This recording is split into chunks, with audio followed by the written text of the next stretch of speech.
Okay, Ramblers, let's get rambling. Hi, everybody. Some dumb guy returning with the super extravaganza episode of SumDumBuys. That's right, massive box. I could bench press this sucker. Welcome to the 17th annual Warner Archive Collection sale, brought to you by our new friends over at MovieZyng, whom I have shopped with now for the very first time and yielded some spectacular results. This was a massive sale, some 600 titles or more. Join their rewards program, which is one of those incentivized things where you earn points that translate into dollars for each purchase. And it's a multi-tier program, so depending on how much you spend with them annually, your points translate into higher dollar amount crediting. One purchase made on an initial membership, well, let's just say put me in the top tier right away. And I think it yielded me something like within my first purchase of like $60, I think, in MovieZyng credit to be redeemed at my leisure. Part of me was like, go back into the sale and see what else I can get. But what I went through, the shopping and then the whittling and the stuff and the things and how long that took, and then knowing I had to follow that up immediately with a Kino Lorber Spring into Action sale. That's still pending shipment because one title was out of stock. I was sorted out. I didn't want to do any more shopping. I had to do the one and I had to do the other. And when you want it all, or close to it, it's exhausting work. Obviously, we're breaking this up into multi-parts. Multi-parts. And MovieZyng was pretty spectacular as far as the handling of this order. Their website promoted, like, I think next business day shipping, which did not happen, by the way, just want to be clear. But I waited several days and I hadn't heard anything. I'm like, because I had trouble getting my transaction to go through because it was such a large purchase. My bank rejected it initially. My credit card rejected it. My bank rejected it, and then my credit card rejected it. So I had to get like on a 11:30 p.m. phone call with them, like, WTF, people, hey. Anyway, so I was concerned, did it actually go through? Did they get it? And when I reached out to them, I got a response right away.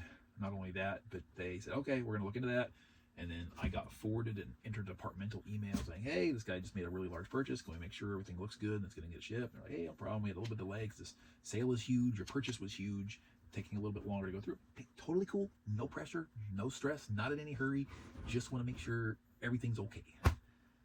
I probably got in the neighborhood of like 5 emails within a day and a half, documenting the entire process up until, hey, your package has now shipped. You're good. It's on its way. Here's your tracking, all that stuff. So, how great is this? Well, for me, awesome. However, this is the Warner Archive Collection. And I'm aware it's not going to be for everybody. They're not exactly known for their releases of current titles, right? So, I hope those of you who are joining me, both of you, like classic film. Because like 90% of that's what this is going to be. Yeah, I'm just going to go through the box. There's not going to be any kind of rhyme or reason to any of this, because there's a lot to go through and I'm not going to pre-sort it. We're going to dive in and we're going to go and see how it lays out, right? So, we're starting it out right here. How many of these are blind buys? Probably close to all of them. Pick number 1. Norma Shearer, Clark Gable, in Clarence Brown's production of... Not yet. From 1939, black and white at 107 minutes. Now we can present... I can't read that. Idiot's Delight. I don't know Norma Shearer. I've heard her name, but I think my reasoning for picking this one up, I may or may not have read a synopsis. I don't know. But adding more Clark Gable to my home library was my motivation. Next up, we have a movie that inspired a TV series, and wasn't aware that they were two separate entities until after I place my order. What we have here from 1962, color at 118 minutes. Glenn Ford, Shirley Jones, Stella Stevens, Dina Merle, Roberta Sherwood. Every boy needs a mother, even if dad has to marry her. This is the film version of The Courtship of Eddie's Father. Warner Archive Collection always does spectacular video and audio restorations, and we always appreciate that.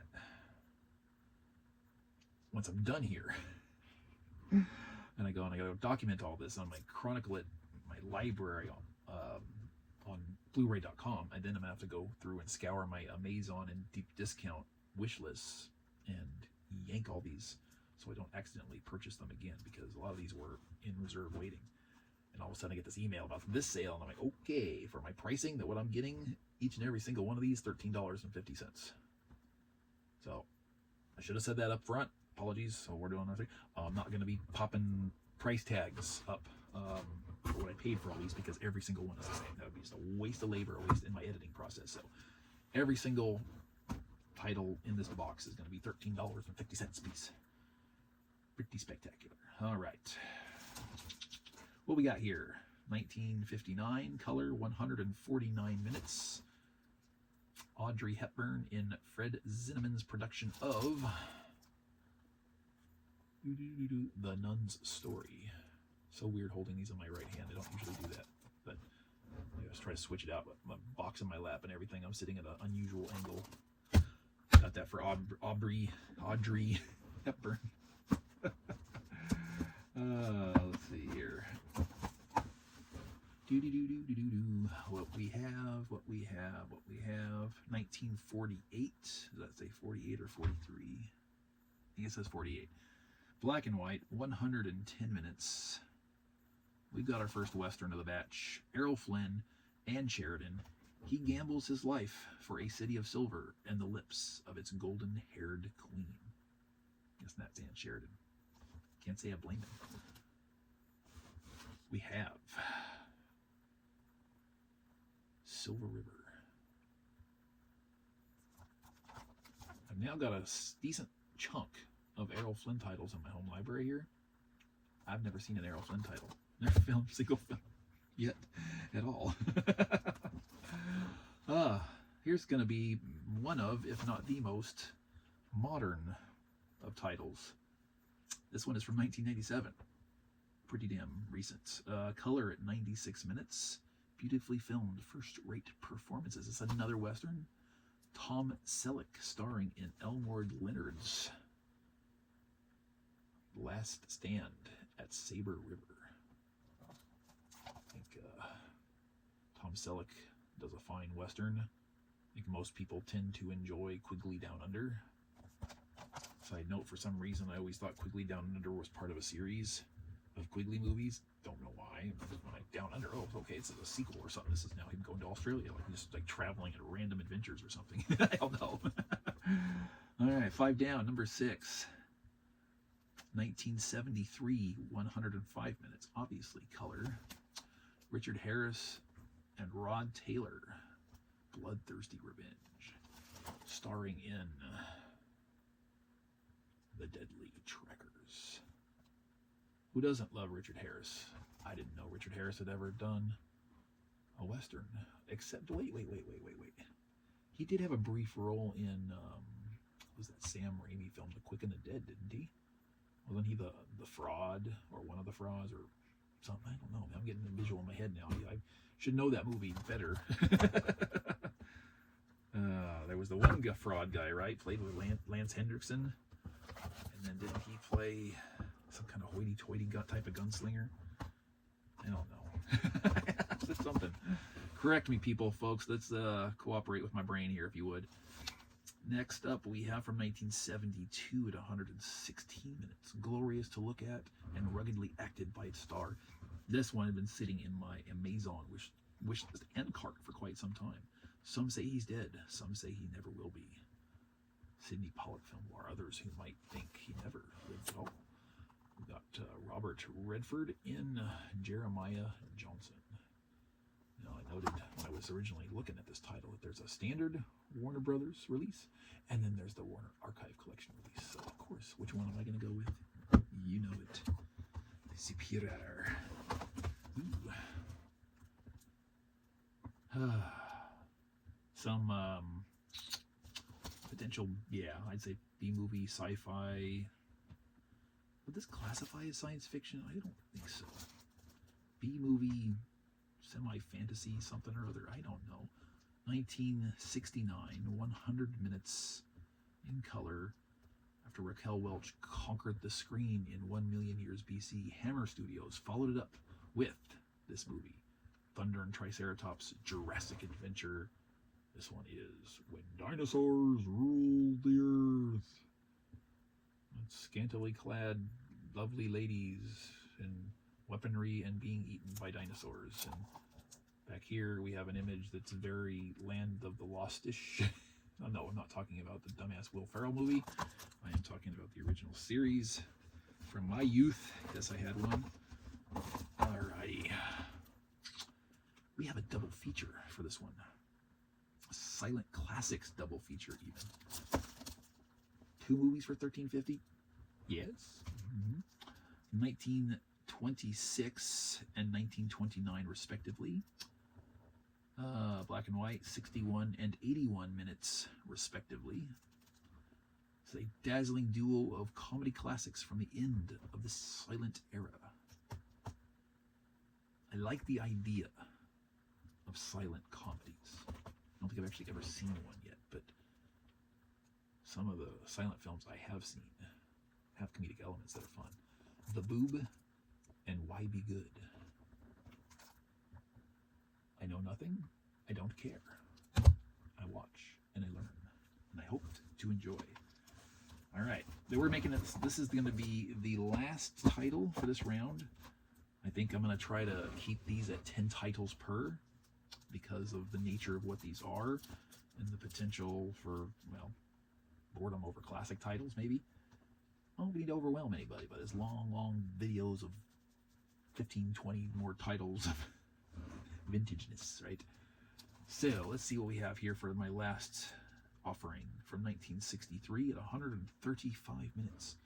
From the screenwriter of North by Northwest, A Colorful Caper, starring Paul Newman. The bold new look in Love and Suspense.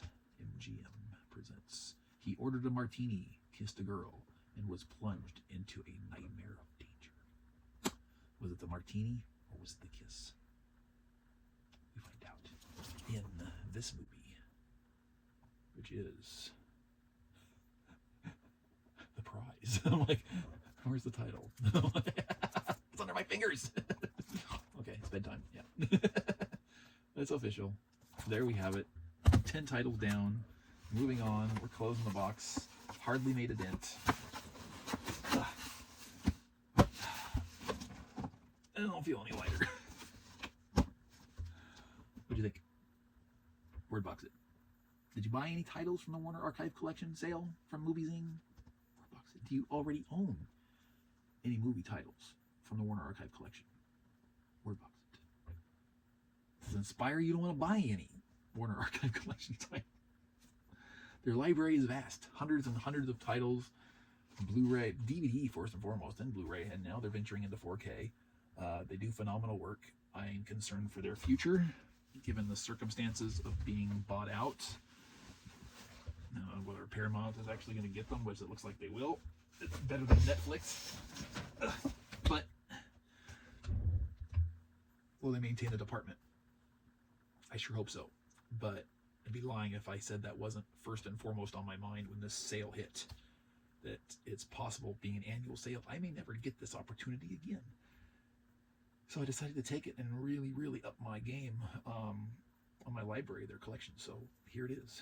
And I thank you for indulging me and going through it with me. I love to share it. And more to come. Weekly releases for this one. So I will record them faster than that. But unboxing videos now come in a weekly schedule. So I am recording this on Tuesday, April 21st.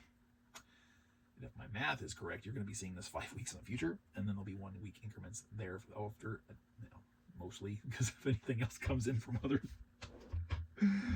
vendors, I had to put this on hold and plug those in, otherwise those get backed up too. So yeah, but this is the best way I can ensure not burning myself out of content to film, particularly being after the next 2 big unboxings, this one and the next one from Kino, that I really would like to scale back my buying power in favor of viewing and catching up, and possibly whittling down some undesirables. So that's that. Yeah, we'll see you next time. Thanks again for joining me. I'm gonna make like a treat. Make it out of here. Alan,